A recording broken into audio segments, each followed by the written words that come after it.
Hello viewers, আসসালামু আলাইকুম।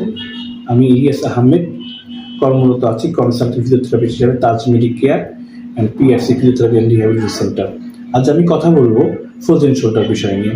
Frozen shoulder আমাদের এমন একটি সমস্যা যেটা আমাদের কাঁধকে শক্ত করে ফেলে এবং আমাদের মুভমেন্ট নাড়াচাড়াকে রেস্ট্রিক্টেড করে ফেলে, যাতে আমরা মুভমেন্ট হাত উঠা নামা বা পিছনে নেওয়াটাকে অনেক কষ্টদায়ক করে ফেলে। এই সমস্যা বিভিন্ন কারণে হয়ে থাকে, যেমন কোনো পেশেন্টের যদি আন্ডারলাইন ডিজিজ যেমন ডায়াবেটিস থাকে বা রোড ট্রাফিক অ্যাক্সিডেন্ট বা আঘাতজনিত সমস্যার কারণে এই সমস্যা হয়ে থাকে। এই সমস্যার সমাধান হলো আমরা মেডিসিন অথবা ফিজিওথেরাপির মাধ্যমে আমরা পেশেন্টকে প্রথমে ডায়াগনোসিস করি এবং অ্যাসেসমেন্টের মাধ্যমে তার রোগটাকে নির্ণয় করে এবং আমরা একটা প্রপার ফিজিওথেরাপি ট্রিটমেন্ট প্ল্যান তৈরি করি।